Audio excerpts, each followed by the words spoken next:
Shri. Here I go. Hi guys, welcome to my YouTube channel Studyship with Pratik 2, and to today's video we're gonna continue our B Honors Political Science Student Semester 4 CCPA Unit 6, and after this एक और unit बचा है, and that's it. We are going to wrap up this particular paper and going to focus onto the global politics. So before initiating our today's lecture, would like to tell you certain things. Students, there is current crash course going on for B Honors Sem 4 students. I understand it's almost time of the exam, but still अगर आपको notes PDF form में चाहिए तो you can contact to me because that's in a paid section, and most importantly test series चल रही है हमारी, तो उसका access भी आपको मिल सकता है. Beside all of this, अगर आपको इस unit के notes चाहिए, description box में notes का link आ रहा होगा, आप वहाँ check out कर सकते हो. इनफैक्ट वेबसाइट पे बाकी पेपर्स के लिए भी नोट्स चेक कर सकते हो. I have already updated for public administration, global politics and CCPA. And here let's get started with this one. Electoral system मुझे लगता है कि आप लोगों को जनरली पता है. Here we are going to talk about election hold करना ज़रूरी क्यों है, किस बेसिस पे जो है वोटिंग पैटर्न्स इन्फ्लुएंस होते हैं, what are the types of electoral system अलग अलग कंट्रीज में, किस तरीके से उस सिस्टम को इस्तेमाल किया जाता है. तो सबसे पहले बात करते हैं इलेक्शंस. हम सभी जानते हैं एसेंशियल्स होते हैं, स्पेशली जिन कंट्रीज में डेमोक्रेटिक सिस्टम वो मानते हैं, and this allow people to choose and control the leaders that we wanted to have to govern over us, right? Next is that various systems like majoritarian, PR and mixed system. Mainly तीन तरह के system है और इन्हीं के अंदर types है, जिसकी वजह से हो सकता है शायद अगर आपने बहुत सारी रीडिंग्स वगैरह पढ़ी होंगी तो आपको कन्फ्यूजन हो रहा होगा, but not to worry, I just simplify that particular thing to you. तो सबके अपने स्ट्रेंथ है, सबके अपने वीकनेसेस हैं, वो सब भी अब हम बात करने वाले हैं. Why we are reading electoral system into comparative politics? Because जब दो countries के system को analyze किया जाता है, maybe on the basis of the institution, maybe some other factors, वहाँ पे important होता है in order to understand कि electoral system different countries में किस तरीके से होते हैं और क्या form use होती है, so that we can conclude that why particular countries policies are different from the other one. Now here we start from the main one, which is methods of representation. तो evolution, अगर आपको पता है प्लेटो, Aristotle, इन सब के बारे में जिक्र जब भी होता है, डेमोक्रेसी की बात हो या फिर कोई भी आइडियाज हो, these ideas also used to exist by that time, but ये एक लिमिटेड सेक्शन में हो रहा था. डेमोक्रेटिक प्रिंसिपल्स तभी वो मान रहे थे और इनफैक्ट तब भी इलेक्टोरल सिस्टम होता था, आज जैसा नहीं, but definitely by that time there used to be liberty to some people जो चूज करते थे अपने लीडर्स और वो लीडर्स पे गवर्न करेंगे. So evolution from limited to universal adult franchise. उस वक्त बस यही था कि लिमिटेड लोगों को चॉइस दी गई थी कि आप चूज कर सकते हो. आज यूनिवर्सल एडल्ट फ्रेंचाइज है, मतलब अगर आप 18 से ऊपर है तो आप वोटिंग दे सकते हैं. Now theories, there are many other theories which involve, like हम किसको वोट देंगे, कौन सा मॉडल चूज किया जाएगा, most importantly who will be the people जो हमारे बिहाफ में डिसीजन लेंगे. तो एक तो है हमारा ट्रस्टीशिप मॉडल. सो ट्रस्टी मॉडल में क्या होता है कि वी चूज द लीडर, ठीक है, और we choose the representatives. Representatives इस मॉडल के अंदर जो है वो डिसीजन लेते हैं, लोगों की भलाई जिसमें है, बिकॉज लोग अपने बारे में अच्छा सोच नहीं सकते हैं. दिस इज वाई इन लोगों का मानना होता है, उस मॉडल में मानना होता है कि जो लीडर है उसके पास ज़्यादा इंटेलेक्चुअल पावर्स है, वो ज़्यादा इंटेलिजेंट है, वो ज़्यादा अच्छा या बुरा लोगों का सोच सकता है. इसीलिए trusteeship model is the one जहाँ पे रिप्रेजेंटेटिव लोगों की भलाई के लिए अपने अकॉर्डिंग डिसीजन लेता है. वो लोगों ने उससे जो बोला वो नहीं करेगा, बट जो वो चाहते हैं वो करेगा, ठीक है, बिकॉज वो ज़्यादा होशियार है और उसके पास ज़्यादा कैपेबिलिटीज़ हैं. दूसरा डेलीगेट मॉडल. डेलीगेट में क्या होता है, जैसा इंस्ट्रक्शन मिला है वैसा काम करना होता है, इनका पर्सनल जजमेंट कुछ नहीं होता. मतलब आप किसी लीडर को जब चूज करते हैं तो they would be just doing what people or all those people who chose them. तो under delegate model this is the one. फिर आता है हमारा मैंडेट एंड माइक्रोकॉस्मिक. माइक्रोकॉस्मिक में एक्चुअली सोसाइटी का हर सेक्शन जो है वो रिप्रेजेंट किया जाता है, एंड मैंडेट में भी कुछ इस तरीके से होता है कि लाइक हम लेजिटिमेसी दे रहे हैं थ्रू इलेक्शन, वो आए हैं तो we agreeing them that you can govern us now, ठीक है. सो these are the different types of models which involve. I have clearly mentioned these into my notes. I'm not elaborating those much in detail because again it would be really too lengthy if we go in detail. अब बात करते हैं elections and their functions. तो election hold करना बहुत सारी चीज़ों के लिए ज़रूरी है। First of all to make sure जो रूल चल रहा है वो लेजिटिमेट हो, वो एक डेमोक्रेटिक वे में हो, लोगों की जो इच्छाएं हैं और उनके जो राइट्स हैं वो मेंटेन रहे, प्रोटेक्टेड रहे, ठीक है, और कुछ जो ग्रांट सरकार करती है वो चलते रहे, रिप्रेजेंटेशन सारे के सारे सेक्शंस को मिले। तो formal expressions, preferences, key for democracies are certain things that need to be maintained. Most importantly, competitive struggle for voters. हमारे पास नंबर ऑफ चॉइस हो जाती है, to choose किसको हम चाहते हैं अपने लिए. Impacts for governance, somewhere it does it. And various functions in governance and government formation, जो कि हमारा इलेक्शन तय करता है। जितना फ्री एंड फेयर मैनर में इलेक्शन कंडक्ट होगा उतना ज़्यादा हम इंश्योर कर सकते हैं कि आने वाली पावर ज़्यादा बेटर होगी। अभी ये वाले चैप्टर समझने के लिए 2024 मई के अराउंड में रिकॉर्ड कर रही हूँ। आपको पता ही है कि अभी तो इंडिया में इलेक्शन ही चल रहे हैं। इनफैक्ट अगर आपने स्टार्टिंग से इलेक्शन की प्रोसेस नोटिस की होगी तो you may basically see that कि how entire things is actually important. Election commission का इम्पार्शियल होना कितना ज़रूरी है, सही टाइम पे इंटरप्ट कितना ज़रूरी है, लीडर्स किस तरीके से प्रोपेगेंडा सेट करते हैं, एजेंडा सेट करते हैं, मोस्ट इम्पॉर्टेंटली अपनी रैलीज में, कैंपेनिंग के टाइम पे जो लैंग्वेज यूज़ करते हैं वो कितना ज़रूरी है, how opposition party participate in to this entire process. अब बात करते हैं इलेक्टोरल सिस्टम की। तो देखो, electoral system is just the way to provide the legitimacy to the election so that we can provide legitimacy to the rule और all those people who are going to govern us, to whom we given permission. So this is the definition that you need to remember. I have added the definition into the notes, so I'm not going into that one. I'll go with majoritarian system. देखो simple सा यहाँ पे दो तरह के system है, majoritarian and PR. Majoritarian से मतलब है अगर 10 लोगों के बीच में इलेक्शन हो रहा है, जिसको सबसे ज़्यादा वोटिंग मिलेगी वो जीत जाएगा, ये मेजोरिटेरियन है। अभी लोकसभा के इलेक्शन चल रहा है, हम लोग मेजोरिटेरियन सिस्टम के थ्रू ही ये सारा इलेक्शन कंडक्ट कर रहे हैं। सो मेजोरिटेरियन सिस्टम में एक्चुअली टाइप्स होते हैं। One of the type is single member plurality system, ठीक है, जिसको हम SMP बोलते हैं। सिंगल मेंबर प्लुरैलिटी सिस्टम के तहत क्या होता है, एक कॉन्स्टिट्यूएंसी से एक जो है मेंबर को चूज किया जाता है, ठीक है, और जिसके सबसे ज्यादा वोट्स आएंगे वो जीत जाएगा। अब ये सिस्टम फॉलो किया जाता है USA और UK में। सेकेंड जो हमारा सिस्टम है वो है सेकेंड बैलॉट सिस्टम हम बोलते हैं।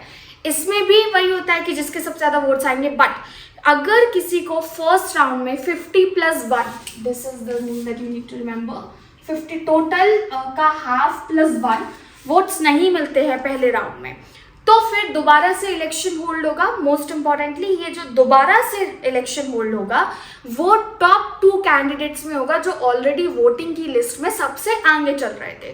तो ये वाला सिस्टम फॉलो होता है फ्रांस एंड ऑस्ट्रिया में। अब तीसरा है हमारा AV, जिसको अल्टरनेटिव वोटिंग सिस्टम बोल सकते हैं, सप्लीमेंट्री वोटिंग सिस्टम बोल सकते हैं। सिंगल मेंबर प्लुरैलिटी सिस्टम में क्या कर रहे थे, एक कॉन्स्टिट्यूएंसी से एक मेंबर होगा। इसमें हमने क्या किया कि फर्स्ट राउंड में अगर किसी को नहीं मिलती है वोटिंग तो दूसरे राउंड में टॉप 2 की करवाएंगे।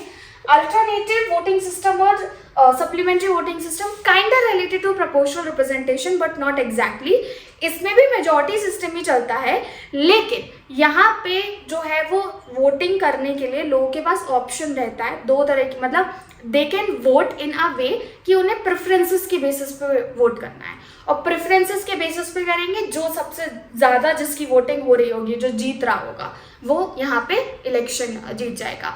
सो जैसे कि एग्जांपल लेते हैं, I just asked you there are a top 5 chocolates that I asked you कि अपनी प्रेफरेंसेस के बेसिस पे लिस्ट डाउन करो। बारबन नहीं, अमूल डार्क चॉकलेट, ठीक है, और कैडबरी और मे बी डेयरी मिल्क, और we can go for Cadbury, Dairy Milk का same, Cadbury, Dairy Milk, Munch, Perk, any 5 chocolates, because मैं चॉकलेट नहीं खाती नहीं हूँ तो I don't remember the name. तो ये 5 है। अब मैं बोल रही हूँ आप सभी से, ठीक है, कि अपने प्रेफरेंसेस के बेसिस पे करो। तो किसी ने सबसे टॉप पे रखा किटकैट को, ठीक है, दूसरे पे डेयरी मिल्क, ठीक है, पर हो सकता है किसी और ने सबसे पहले मंच पे रखा हो। तो we have to see maximum number of people ने नंबर 1 प्रेफरेंस किसको दिया है, and that's it. This is how these elections get conducted. तो ये वाले इलेक्शंस इस तरीके से होते हैं। अब PR सिस्टम की बात करते हैं, प्रोपोर्शनल रिप्रेजेंटेशन। इसमें क्या होता है, इसमें कोई भी वोट वेस्ट नहीं होता। मेजॉरिटेरियन में क्या हो रहा था कि मैक्सिमम जिसको मिले थे that will be eight top, ठीक है, और वो जीत जाएगा। प्रोपोर्शनल रिप्रेजेंटेशन में जितना भी सेक्शन ऑफ वोट्स जिसको मिलता है, जितने भी वोट्स पुल होते हैं उसको यूज़ किया जाएगा, उसके बेसिस पर उनको सीट्स दी जाएगी। जैसे कि STV single transferable vote system, ये काफ़ी सुना होगा आपने, इंडिया में भी यूज़ होता है, राज्यसभा के लिए करते हैं और प्रेसिडेंशियल इलेक्शन के लिए करते हैं। तो इसमें प्रेफरेंसेस के बेसिस पे जो है लिस्ट तैयार की जाएगी, टॉप जो होगा वो जीतेगा, साथ साथ सेकंड नंबर पे जो आएगा फिर उसको उतने परसेंटेज ऑफ वोट्स के बेसिस पे सीट दी जाएगी। तो वोट्स का कन्वर्जन सीट्स में होता है यहाँ पे। फिर है पार्टी लिस्ट। पार्टी लिस्ट में क्या होता है, जो पॉलिटिकल पार्टीज है वहाँ उसके जो टॉप लीडर्स हैं वो अपनी तरफ से कैंडिडेट को सिलेक्ट करके बोलते हैं कि हमारी पार्टी से ये है। तो इससे इंट्रा पार्टी कॉम्पिटिशन बढ़ता है, ठीक है। मोस्ट इंपॉर्टेंटली वोट वेस्ट नहीं होते हैं और ज़्यादा डाइवर्सिटी आती है। बट डिसएडवांटेज भी इसके काफ़ी ज़्यादा है, बिकॉज फिर पता चला अगर पार्टी लीडर्स व्हाट इफ वो इम्पार्शियल हो गए तो उन्होंने जिन लोगों को चूज़ किया है they can choose anyone, right. तो उनके पास इस चीज़ की अथॉरिटी है, कहीं ना कहीं सिस्टम मैनिपुलेट कर सकता है। हो सकता है पार्टी को डोमिनेट एलीट लोग कर रहे हों, तो फिर पार्टी में डाइवर्सिटी नाम की और हम बोल सकते हैं डेमोक्रेटिक वैल्यूज़ नहीं रह जाएंगी। मेजॉरिटेरियन सिस्टम में फ़ायदा क्या होता है कि नो चिक चिक, जो फर्स्ट आया उसको मौका मिल जाता है। क्लियर सिस्टम है, easy to understand it, but disadvantage उसके काफ़ी ज़्यादा है। बेसिकली बहुत सारे नंबर ऑफ वोट्स वेस्ट हो जाते हैं यहाँ पे, क्योंकि जो टॉप पे जीता, जिसके मैक्स आया हम उसकी बात कर रहे हैं। अगर दूसरा कैंडिडेट 4 या 5 वोट से भी रह गया तो उसके वोट्स का कोई रेलेवेंस नहीं है। एंड फिर आता है मिक्स्ड मेंबर प्रोपोर्शनल सिस्टम, जिसको एडिशनल मेंबर सिस्टम भी बोलते हैं। इसमें मेजॉरिटेरियन के कैरेक्टरिस्टिक्स भी हैं और PR के भी है। मतलब आधी सीट्स, जैसे कि UK में होता है, लंदन के जो मेयर इलेक्शन होते हैं वहाँ पे ये लोग मिक्स्ड मेंबर प्रोपोर्शनल सिस्टम ही फॉलो करते हैं। In fact this goes in Germany as well. तो what they do is that 50% of seats majoritarian system के थ्रू इलेक्ट होंगी और 50% ऑफ सीट्स जो है वो प्रोपोर्शनल रिप्रेजेंटेशन के थ्रू इलेक्ट होंगी। I hope I made this very clear. Going for the next one, theories of voting. This is pretty easy. Students, I would just say just be logical at this point of a time. मैं नहीं कहूँगी आपको critically के सारी readings करनी है, जितना आप कर सकते हो सिर्फ उस पर फोकस करना। पार्टी आइडेंटिफिकेशन थ्योरी, आपके यहाँ पे बचपन से वो लोग जो है मतलब घर वाले आपका सारा खानदान फॉलो करता है बीजेपी को, तो ऑटोमेटिकली आपके सेंटिमेंट्स जुड़े हुए हैं बीजेपी से। सो this is party identification theory because you have that emotional connection. Sociological model, let's suppose I am farmer, ठीक है, और मेरी फैमिली फार्मर, हम लोग सब फार्मर बैकग्राउंड से बिलोंग करते हैं।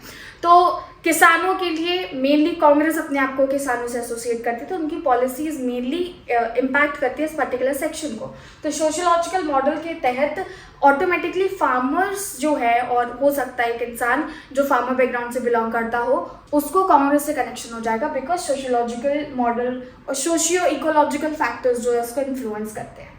Rational choice model, see I am not going as per कि मेरी फैमिली क्या सपोर्ट करती है और ये कौन किस, मैं मान लेते हैं मैं फार्मर हूँ तो मुझे फ़र्क नहीं पड़ता कांग्रेस फार्मर के लिए क्या करती है। I wanted to be more logical and rational about it.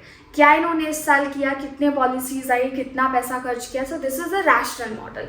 And dominant ideology model, it's like a trend, जो ट्रेंड चल रहा है people are just going with that. Currently BJP का ट्रेंड चल रहा है, so people are not thinking that कि उन्होंने कंस्ट्रक्टिवली क्या किया। अगर आप किसी के सामने भी माइक लगा के ये पूछ लीजिए कि क्या किया, दे विल जस्ट से कि हाँ बीजेपी है बीजेपी। कंस्ट्रक्टिवली बहुत कम आप लोगों को आंसर मिल पाएंगे। So these are the different models, all are easy, go with the example, this will make this particular topic more easy. अब बात करते हैं रीजंस फॉर नॉन वोटिंग। बहुत सारे लोग वोटिंग करना नहीं पसंद करते हैं। Biggest reason is modernisation, social change, disillusionment, like leaders जिस तरीके से झूठे वादे करते हैं और फिर प्रोमिसेस पूरा नहीं करते हैं, लोगों के ट्रस्ट का जिस तरीके से मिसयूज होता है। तो these are the factors which influence one of the section of society that lose faith in concept of democracy or maybe we can say electoral system. अब लास्ट टॉपिक है हमारा वुमेन एंड इलेक्टोरल पार्टिसिपेशन। देखो ये मुद्दा हमेशा से रहा है और चलता रहेगा। तो हिस्टोरिकल कॉन्टेक्स्ट देखा जाए, इलेक्टोरल पार्टिसिपेशन से वुमेन को एलिमिनेट ही किया गया है। India was the only country 1947 के बाद जिसने सबको यूनिवर्सल एडल्ट फ्रेंचाइज दिया था। बट बाकी कंट्रीज में like America and all other countries women has to fight for their own civil and political rights, ठीक है। सफरेज मूवमेंट्स हुए बहुत सारे। करेंट सिचुएशन अगर हम देखें तो स्टिल अंडर रिप्रेजेंटेशन है बहुत सारे वुमेन के, ठीक है। आप अगर हम रूरल गवर्नेंस में देख लें इंडिया में 73rd 74th जो हमारा अमेंडमेंट हुआ था उसके तहत गांवों में फिर भी आज़ादी है और रिजर्वेशन कोटा रखा गया है वुमेन की पार्टिसिपेशन को बढ़ाने के लिए, but again they are not representing themselves in a real way. It's just that their husband use that particular quota in order to win that particular seat so that they can manipulate the power, ठीक है। Beside this अगर लोकसभा और Rajya Sabha level पे बात करें तो अभी भी अंडर रिप्रेजेंटेशन है in comparison to male. So strategies हमें इस बात पे फोकस करनी चाहिए कि हम वुमेन का रिप्रेजेंटेशन किस तरीके से बढ़ा सकते हैं। मोस्ट इम्पॉर्टेंटली जेंडर कोटास को किस तरीके से डिस्ट्रीब्यूट किया जाए। जैसे कि अगर फिर भी हम देखें रवांडा साइड जेंडर कोटास को काफ़ी ज़्यादा प्रायोरिटाइज किया गया, वुमेन पार्टिसिपेशन पे जोर दिया गया, तो still they have better condition in political terms when it comes to male and female ratio, and that's it. This is what the entire chapter that you need to do. So I'm just going to end this session. Actually, I'm sweating a lot because the room where I'm shooting, my AC is not working, and I think so it's going to be problematic for some days. Let's see how we're going to continue, but don't worry, I'll be uploading global politics and Indian administration, all the core papers lectures. CCPA तो ख़त्म हो चुका है। अगर आपको कोई भी query है आप मुझे रीच आउट कर सकते हैं मेरे व्हाट्सएप पे। Hit the like button, share this video and subscribe study Shivir Kriti 2 for more such kind of video content. And yes, if you wanted to join semester 5 course starting से तो आप जून में ही मुझसे कॉन्टैक्ट कर लीजिएगा, दैट वुड बी बेटर, ताकि 3 से 4 महीने का एक्सेस आपको आसानी से मिल जाएगा। Bye bye for now.